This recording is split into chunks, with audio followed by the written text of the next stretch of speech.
cette fois-ci, une fois n'est pas coutume, même 2 fois, on parle aussi d'une bande dessinée. Donc c'est Le combat ordinaire de Manu Larsenet.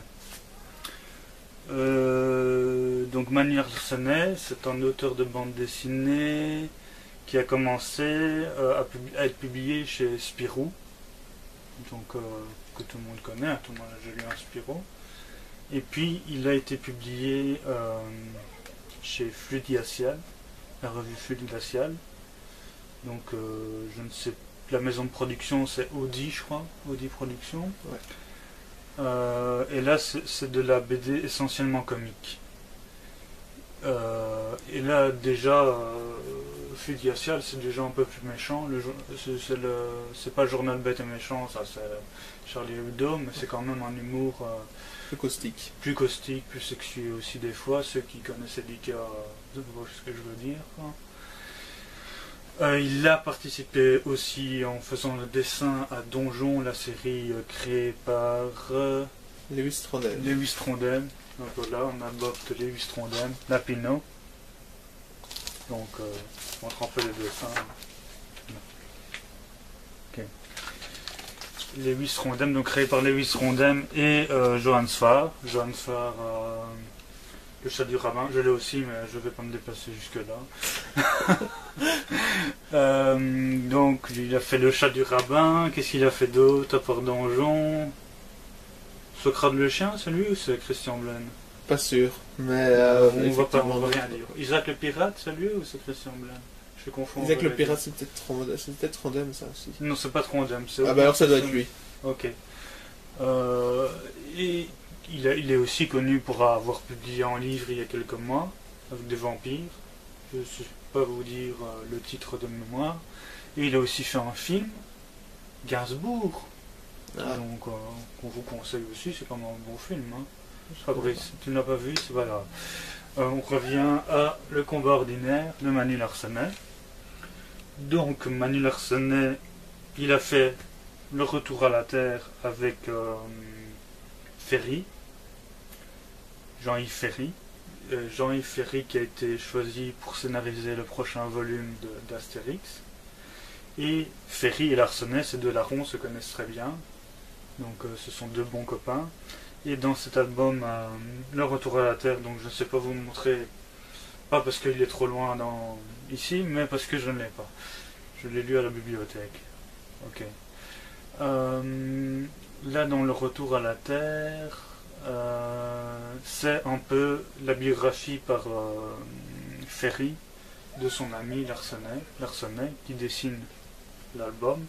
Et pour dire même que cet héros inspiré de Larsenet s'appelle Larsinet, si je me souviens bien.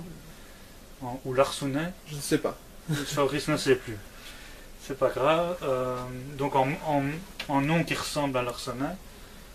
Et c'est des gags un peu comme Gaston, soit d'une page, soit d'une demi-page. Ouais. Et c'est vraiment des trucs de la vie quotidienne. Bon, il y en a eu un avant Le combat ordinaire, et puis il y en a eu d'autres plus tard, et maintenant il y a à peu près 5 volumes. Ok. Donc on passe sur Le combat ordinaire, donc que Manu Larsenet publie le premier tome 1 an après Le retour de la Terre. Le retour à la Terre.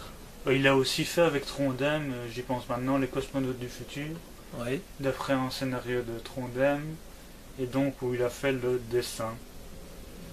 Le combat ordinaire de Manu Larsenet, donc là il le fait tout seul, le scénario et le dessin.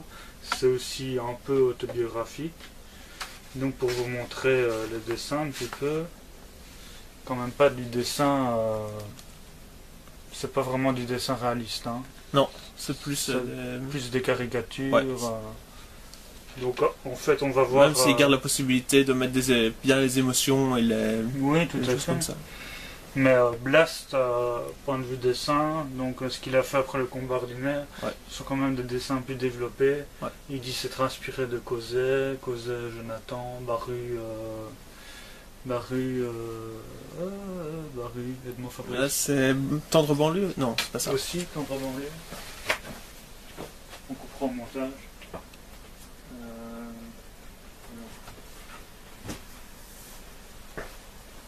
Donc voilà, je l'ai. Keket Blues. Baru qui a fait Keket Blues. Hop, on monte une page. Ah, ok. Voilà Baru qui a eu le prix à Angoulême. Trondheim l'avait eu aussi, je ne crois pas. Je ne sais pas Fabrice, c'est pas grave. Je ne fais pas gaffe au prix. Ok. Et donc, après le combat ordinaire, je remonte. Hein, il a fait Blast, dont on parlera sûrement une autre fois. Tout à fait, oui. Qui a une très bonne bande dessinée, peut-être qui m'a encore plus plu que le combat ordinaire. Pourtant, j'ai adoré le combat ordinaire. Et franchement... Mais c'est encore en cours de publication, donc on va voir.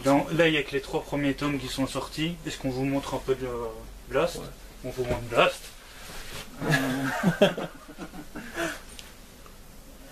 La couverture. Ouais. Je vous montre un peu ce qu'il y a dedans. Qui est là du noir et blanc. Complètement noir et blanc. Avec des dessins plus travaillés. C'est ça. Ouais. Voilà. Qu'est-ce que je peux dire d'autre sur Larsonnet? Ben, que c'est un homme très sympathique. Ouais. Oui, donc si vous allez voir sur YouTube des vidéos où Larsonnet fait un peu sa promo, c'est un homme sans doute dépressif, on ne sait pas. Ouais, c'est ça, sans aucun doute. Ouais. Qui est très drôle, hein.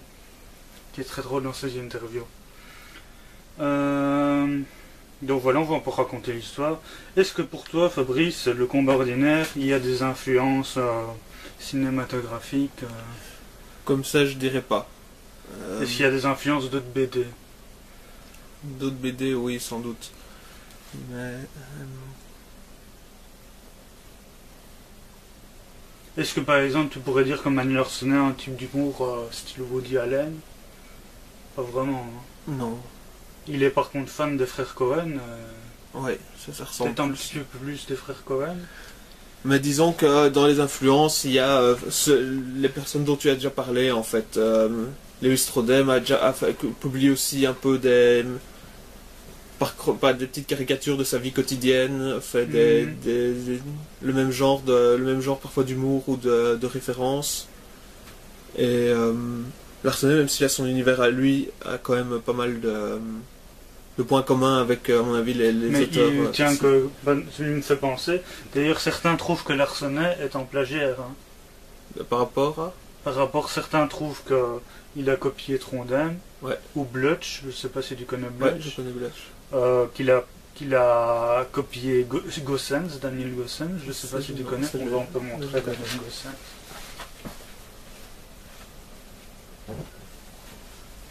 Voilà. Donc voilà, j'en ai un. Ouais, et Daniel Gossens qui a eu aussi un prix à Angoulême. Mais je suis pas trop d'accord en fait, parce que ça tient plus au thème et au sujet qu'ils abordent, qui sont semblables, et au fait qu'ils sont tous forts dans le bibliographique. Donc moi je ne suis pas d'accord aussi, mais certains l'ont dit. Et par exemple Blast, certains ont trouvé que ça ressemblait à ce que fait l'italien JP. Ok.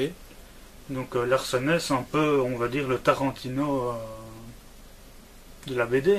Ouais, bon, de toute façon, qu'il ait des influences fortes ou pas, le résultat qu'il donne est d'une telle qualité que bon, ça se pose pas la question si c'est vraiment un plagiat ou non. Moi je pense que c'est pas un plagiat, on est tous les deux d'accord pour dire que c'est pas du plagiat, mais certains disent que Larsonnet c'est un simple plagiaire. Donc peut-être essayer un album, donc on vous conseille surtout Blast, on vous conseille aussi le combat ordinaire, mais surtout Blast. Et faites-vous un avis, mais... Donc nous on n'est pas vraiment d'accord avec ce qui se dit sur Larsonnet. Ça fait. Voilà, un peu l'histoire. Donc notre ami qui a inspiré un peu de Larsonnet, qui s'appelle, je ne sais plus son nom. Je ne sais plus son nom non plus. T'inquiète, c'est trouvable dans le premier. Son frère s'appelle Georges. Ouais. On ne voit que dans le premier tome, après il disparaît, on ne sait pas pourquoi. On le revoit encore peut-être plus tard avec sa femme enceinte. Non, on le revoit jamais. Ah ok. Donc le héros c'est Marco. Ouais. Au début on le voit chez le psy. Et le psy lui dit cette phrase formidable.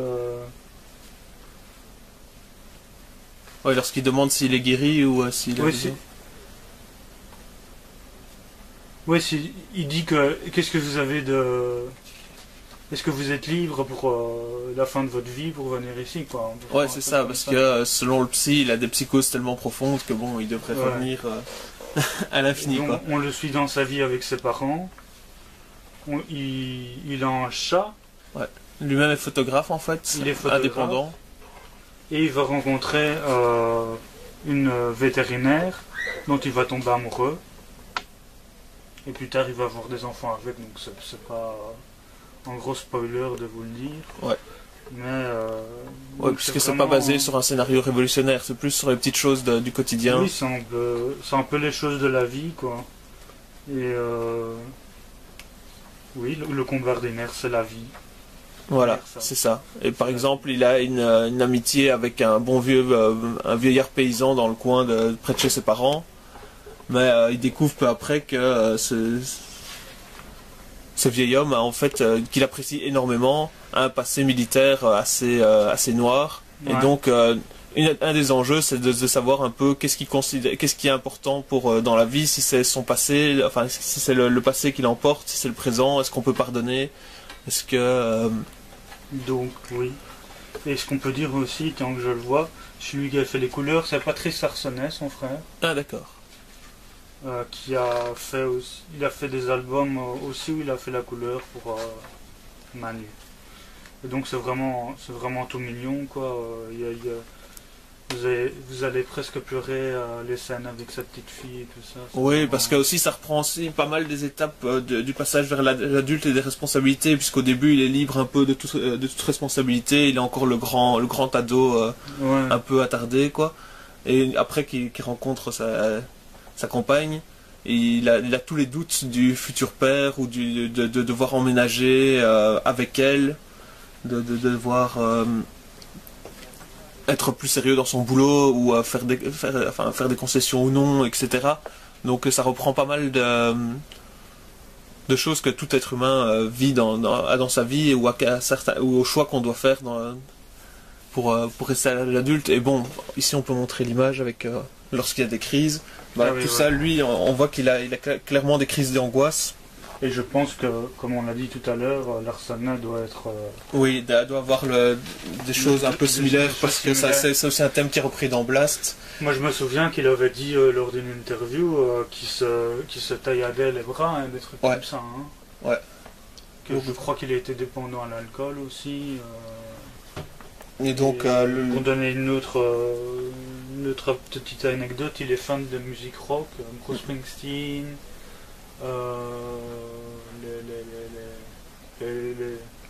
le groupe qui a un nom d'épices.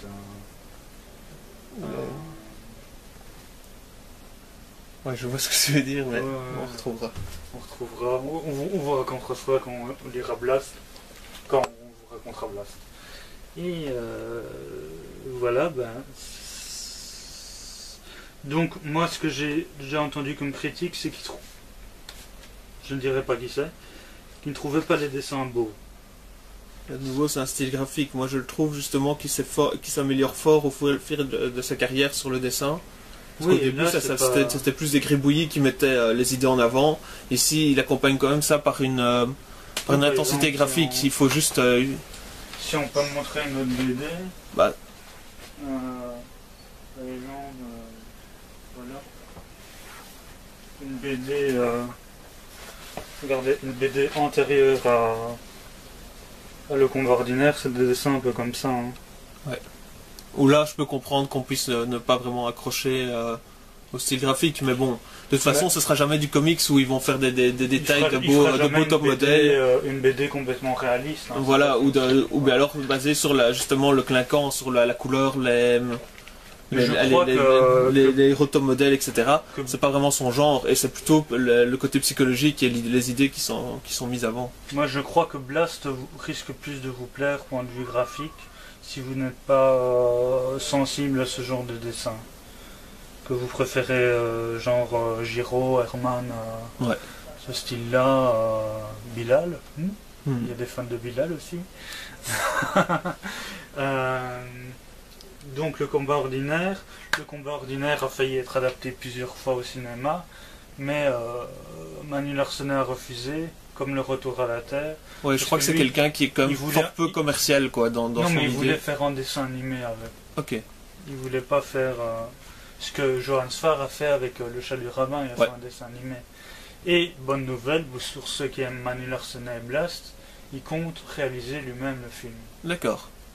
Ça peut être aussi assez solide. Ouais. Donc quand on a vu ce que Johann Sfar a fait comme en tant que réalisateur, et par exemple Riyad Satouf ou Pascal Rabaté, Ouais. on peut se dire que Manu Larsenet a quand même des chances de bien nous surprendre positivement. Il y a 4 tomes au combat ordinaire. Ça c'est le deuxième tome, je montre un peu dedans. Ouais, dont le titre c'est Les quantités négligeables. Les quantités négligeables, il y a un très beau titre aussi, je crois que c'est le troisième, qui est, je vais le sortir, il est tellement beau qu'il faut que je le dise quoi. Voilà. Ce qui est précieux. Ouais. Très beau titre hein, quand même. Et le quatrième, se planter des clous. Je vais montrer un peu les images, peut-être pendant que Fabrice... Voilà, donc en fait l'intérêt aussi du combat ordinaire, c'est son côté social, de montrer